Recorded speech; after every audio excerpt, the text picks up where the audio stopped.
Now, delegates, it gives me great pleasure to introduce Francis O'Grady, the General Secretary of the TUC, and ask Francis to address conference. Thank you, Francis.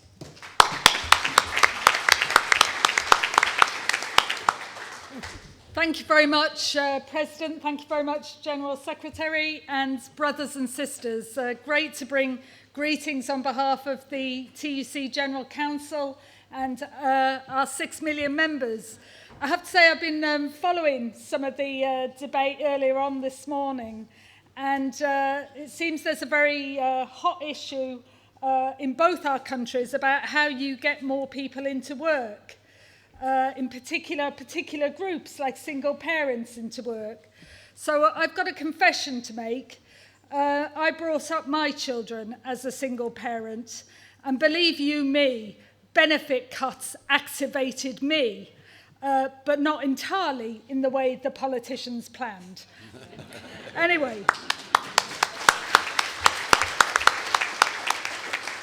I do want to start by giving my warm congratulations to Patricia.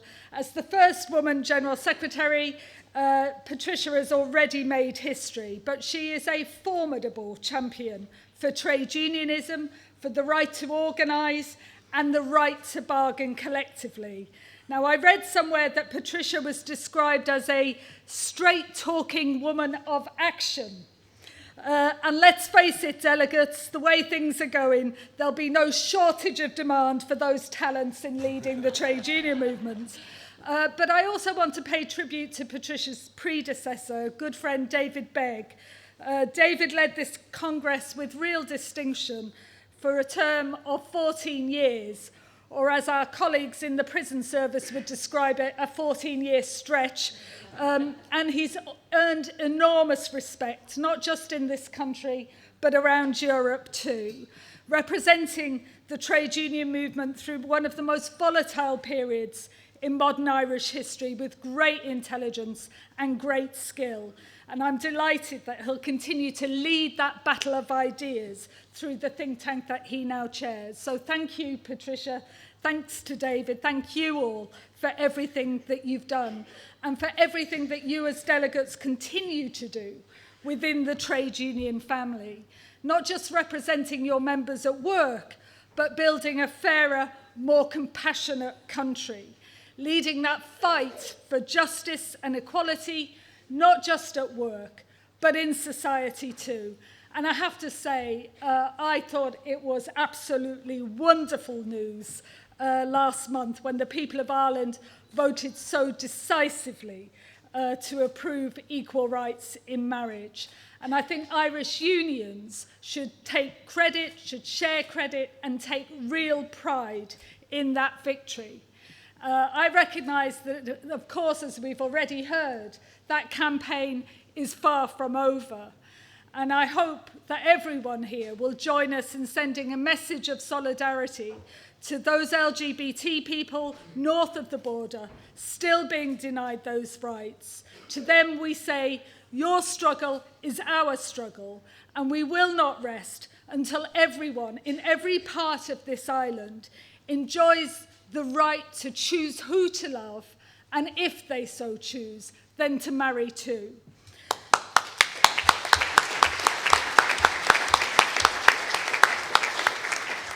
Now, Congress working people across many countries may be divided by borders, but of course we face many of the same challenges: austerity and privatisation, insecurity and inequality, benefit cuts for the poor, tax cuts for the rich.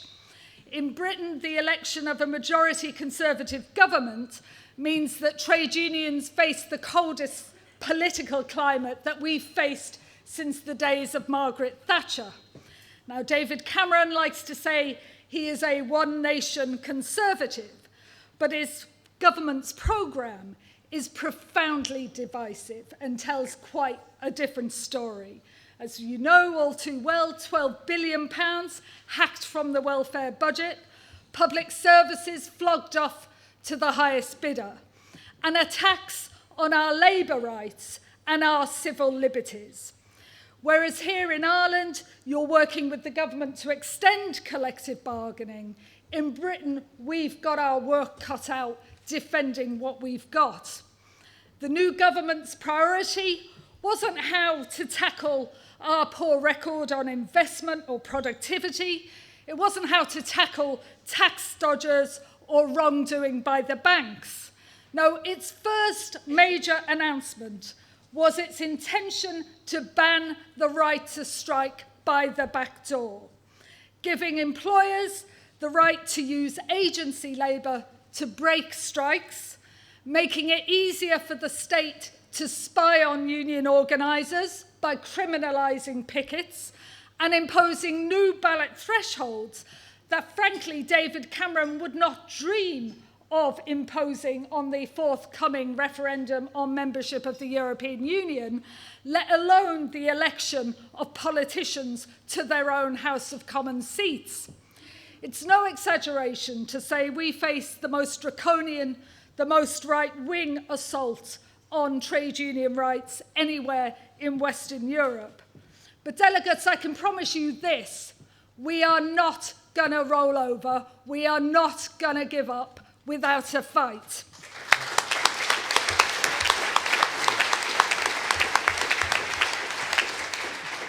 Now, of course, I recognise that this side of the Irish Sea is not exactly a trade union land of milk and honey either.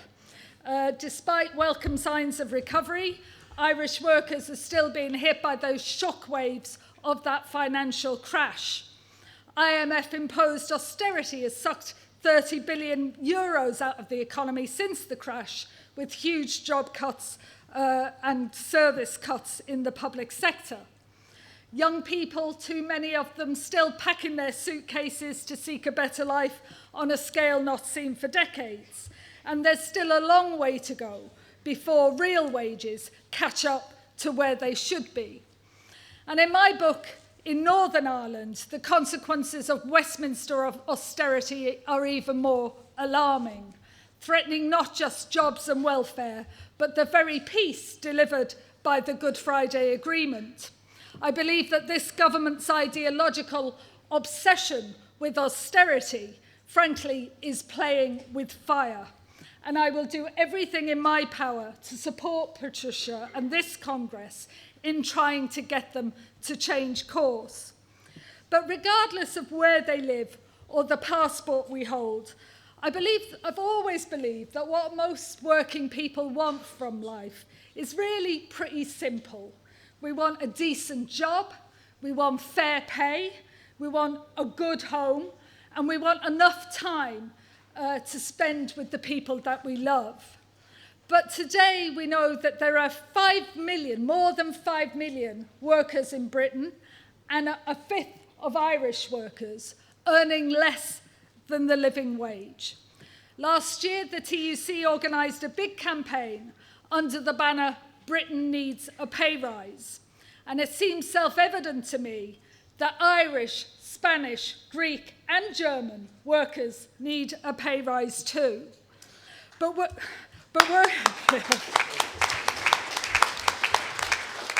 workers around the European Union are on the sharp end of a global shift in wealth and power between capital and labour. And from the crisis in Greece to that scandal of TTIP and other trade agreements rigged to benefit big corporations, we are witnessing the consequences. The bargain that's held Europe together for decades, a dynamic single market balanced by a strong social framework and workers' rights, is under severe strain. Instead of a Europe fit for workers, there are those who want to see it as one fit for the likes of Michael O'Leary, which, if his planes are anything to go by, means a big squeeze on us and massive extra hidden costs. But I hope that the referendum on the result in Greece that we heard Monday, Greece, the very cradle of democracy, will give that elite pause for thought. It should serve as a reminder that it is not business moguls, international bankers, or EU bureaucrats who have the right to determine Europe's destiny. It is the people of Europe, the citizens, who must have that power.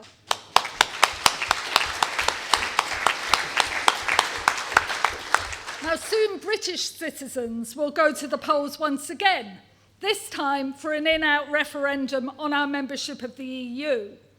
David Cameron says he wants to stay in, but only if he can secure reforms on his terms. Now, the Prime Minister has been remarkably vague about what those terms are. So I've been following him around Europe in a bid to find out. In fact, he could be forgiven for thinking that I'm stalking him, which I am. Anyway, I think we have now discovered the answer. It's not published, it's not out there, but we're very clear that this is also about the social chapter. That's rights to paid holidays, the rights to be consulted and redundancy, maternity, paternity, parental leave, health and safety, protection for agency workers, paid holidays, everything that we hold dear. The very social glue that holds Europe together. Now, you may be aware that some Conservatives in Britain have taken to calling themselves the Workers' Party. Has a different meaning, I think, here. They say that they're the party for blue-collar workers. In fact, the Prime Minister even claimed that the Conservative Party is the trade union for hard workers, which presumably leaves the TUC organising the lazy ones. I don't know. But I've got a message for Mr. Cameron. You won't win votes in the referendum by worsening workers' rights.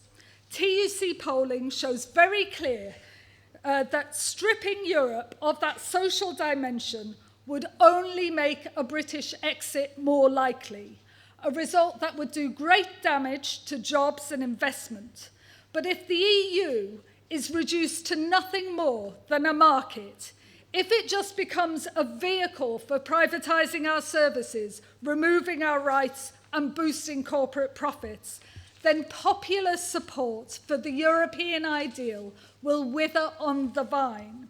So now, in my book, now is not the time to trash the European model, but the time to refresh it and renew it, and that's our job to do.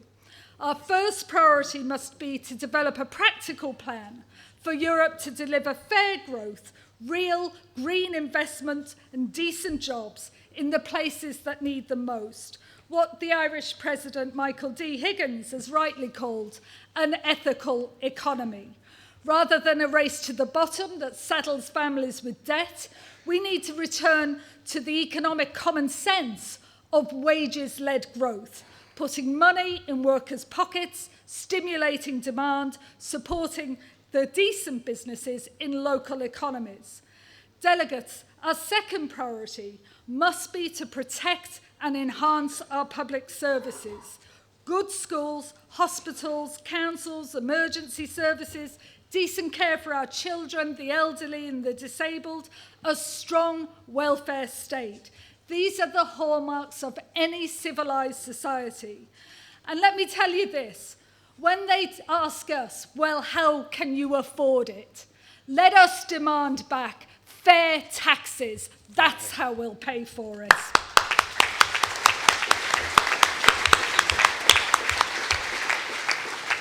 Conference, I believe our third priority must be to rebuild our movement. And sometimes the sad truth is we cannot win alone through the power of our argument. Sometimes we need to use the argument of our power. In Britain, we've managed to halt the decline in our membership, and we've begun to recruit more members in the private sector. And we are planning a major new initiative to reach the new generation of young workers. Workers like those at the Ritzy Cinema in South London, who last summer took 13 days strike action in their campaign for a living wage.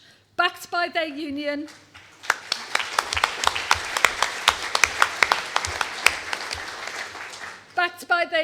they won the support of the public. They ran musical picket lines. I was on the drums. Facebook campaigns, and they shamed that company into awarding a magnificent 26% pay rise.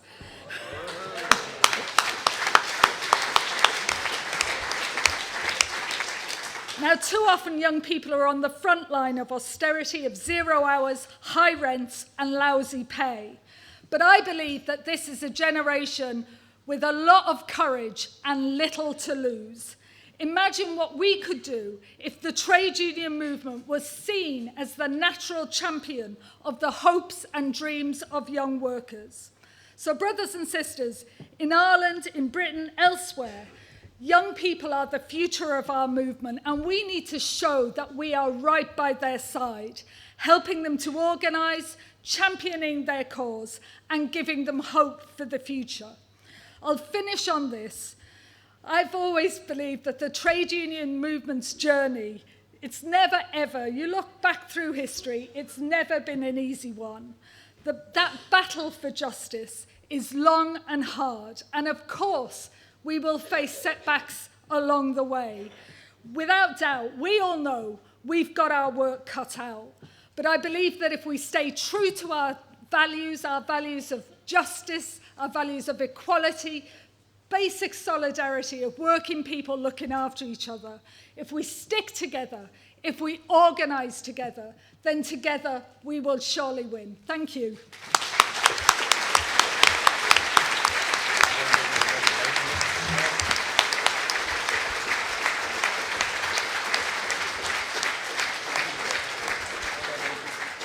Okay, conference, before we move on to motion 32, the President's going to make a presentation again.